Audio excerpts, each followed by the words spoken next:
So, hello, it's April 9th, Thursday night, and I decided not to stay with that other Hank the Cowdog book. I'm going to do the other one.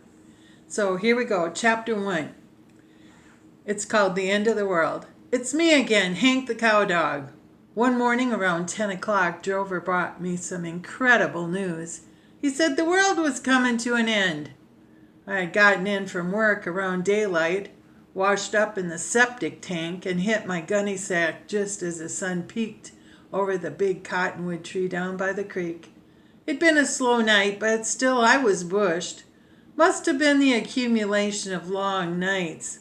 This security work begins to wear on a guy after a while. I'd given Drover the night off, so by the time I came dragging in, he was all fresh and ready to go exploring for some such foolishness. He asked if I wanted to go along.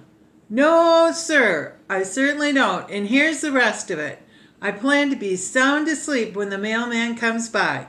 You get your little self up there by the mailbox and give him a good barking. You get that? The smile left his face. Oh, okay, Hank, but I sure did want to go exploring. That exploring can keep for another day, son. I scratched my gunny sack until it was fluffed up just the way I liked it. Then I flopped down. What a beautiful feeling. We tend to business first, Drover, and then if there's any time left, we tend to pleasure. Why do I have to keep telling you that? I don't know, Hank. I forgot things. I looked at the runt and shook my head. You forget things? How can you forget that the mailman comes by here every day at the same time? How can you forget that one of the most important jobs is to bark at him? How can you forget that you're wasting my time and I'm ready to go to sleep? I noticed that he was staring at my ear. What are you staring at? You got 3 fleas crawling on your ear. They were coming out of my bed. Dern gunny sack was getting a little ripe and needed changing. You'd think the cowboys would have noticed something like that and gave me a fresh cake sack every 6 months or so, but they can sell 'em back to the co-op for a nickel apiece. And that sort of puts a price on my services. You never really know how these ranch folks until there's a nickel involved. Give the head of ranch security a 5-cent bed every 6 months? No, sirree, not with cattle prices the way they are. That new gunny sack just might take the ranch down into bankruptcy. So if you want to know why my bed was full of fleas, there's your answer. It had nothing to do with my personal hygiene. I bathe in the sewer every single day. I make a sincere effort to keep the sandburrs out of my tail, and I scratch every flea that shows himself. In other words, I'm one of the cleanest dogs I've ever met, except Beulah, the collie, and oh, just the mention of her name makes my heart start whimpering around in my chest. How could she love a bird dog when she could have me?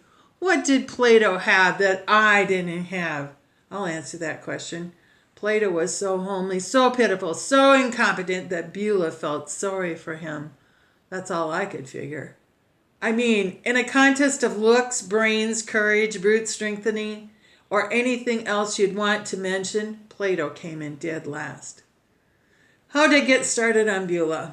I can't let myself do that, and what the heck was I talking about? I can't remember. Okay, I've got it now. Fleas. I was discussing fleas. It doesn't matter how careful you are with your personal hygiene. If the ranch executives are too tight to give you a clean gunny sack every 6 months or so, you're going to, by George, come up with fleas. And Drover was correct in saying that I had 3 of the little devils crawling on my left ear. Know what I did? I got my hind leg up and I went to kicking them fleas.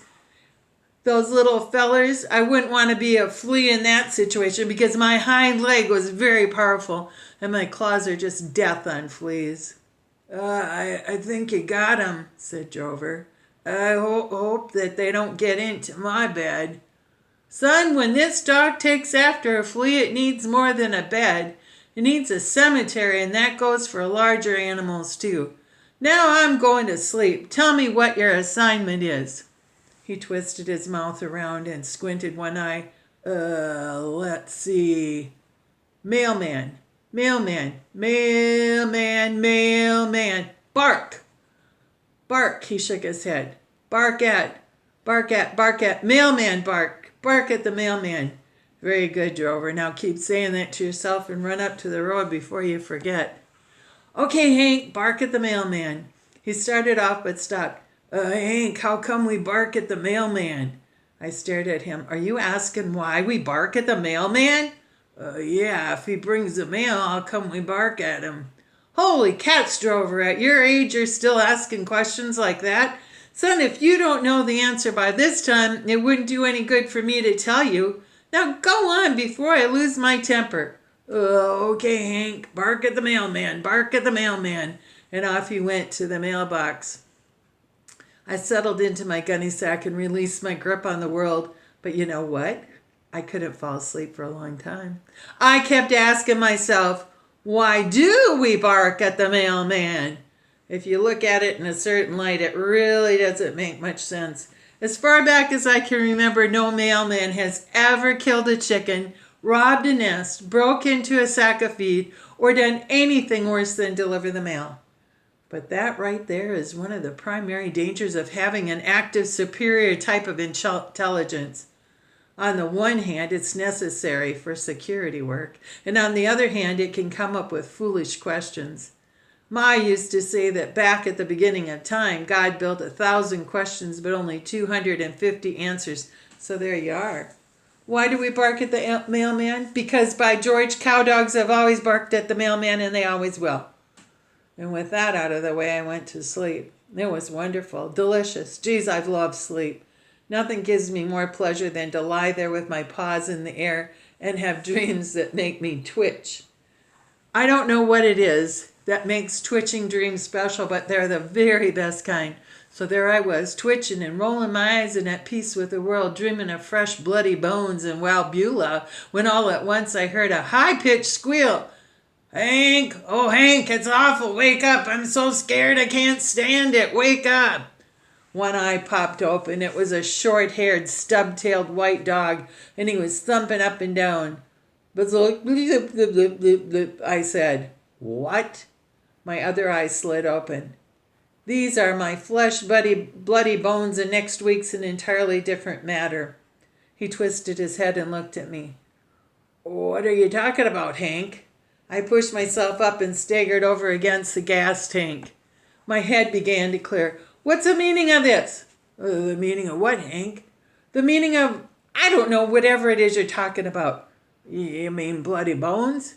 Okay, stop right there. Whose bones and why are they bloody? Try to remember every detail. Reconstruct the scene of the crime just as you saw it. So far, we've only got one clue. The bones are bloody. What kind of bones are they? Fresh bloody bones? Very good. That's 2 clues, fresh and bloody. Now you got to concentrate. Whose bones were they? Drover rolled his eyes. I could tell he was trying to concentrate. I guess they're yours, Hank. I haven't seen them yet.